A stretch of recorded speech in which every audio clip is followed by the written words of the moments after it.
D'abord, il y a une commission technique qui a été mise en place, qui a proposé des documents de travail. Et une instance un peu plus politique est venue discuter sur ces textes et a arrêté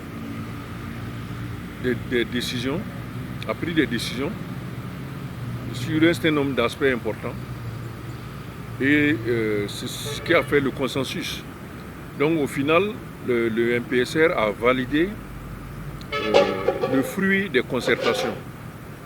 Donc pour moi, je ne trouve pas trop à redire, parce que le contenu des délibérations qui ont eu lieu aux assises, pour moi c'est le fruit de la démocratie, et les participants représentent d'une manière ou d'une autre une partie donc de l'opinion, une partie de la classe politique, une partie de la population du Burkina, une partie des citoyens. Donc pour moi, ce sont des décisions qui peuvent être prises comme des actes fondamentaux de la refondation. Bon, par la suite, on va voir est-ce que c'était bien d'avoir tel nombre de députés ou tel nombre de membres du gouvernement. Mais pour l'instant, le principe c'est que c'est une décision qui est partagée. Donc à ce titre, pour moi, je pense que c'est bien à prendre. De toute façon, notre système, on dit que c'est un système semi-présidentiel, mais en réalité, c'est un système présidentiel avec des aménagements semi-présidentiels. Donc, tant qu'il n'y a pas de problème, c'est le président qui est la personnalité forte du système, hein, qui décide de tout, qui donne les orientations, etc., etc. Les autres organes ont des pouvoirs, mais pas les pouvoirs importants comme ceux du président. Alors, maintenant qu'on a une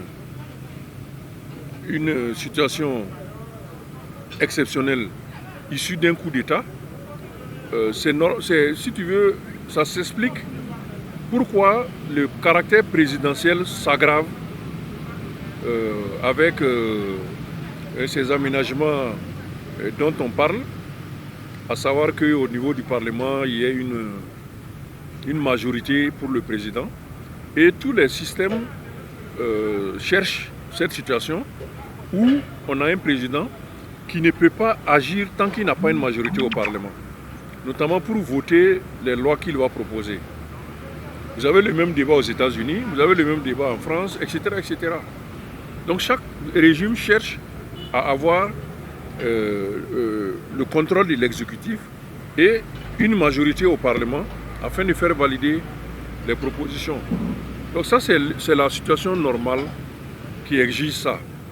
Est-ce que cette fois-ci, c'est une ambition de pouvoir personnel? C'est ça qui est peut-être important à s'interroger. Mais pour le moment, on ne peut pas savoir. C'est dans les actes qui vont venir qu'on verra si c'est un pouvoir personnel ou si c'est simplement présidentiel. Sinon, le caractère présidentiel du régime, ça, on a déjà ça. C'est ce qu'on a déjà. Voilà. Il est difficile pour moi d'être plus performant qu'eux-mêmes. J'écoute seulement ce qui se dit, à savoir que pour l'instant, ils sont en train de mettre en place une réorganisation, une restructuration des services, des unités de combat, afin de pouvoir faire face aux défis de la sécurité. Mais on est tous d'accord, y compris le MPSR, que le critère d'évaluation de tout leur travail, ça va être le retour des déplacés sur leur lieu de résidence habituel. Donc on est obligé d'attendre de voir est-ce que les restructurations qu'ils sont en train de faire, est-ce que ça porte des résultats. Pour l'instant, il est difficile de dire est-ce qu'ils vont réussir ou pas, c'est compliqué. Pour moi, la marge de manœuvre n'existe pas. Ils n'ont pas le choix, vu le contexte dans lequel ils sont arrivés au pouvoir.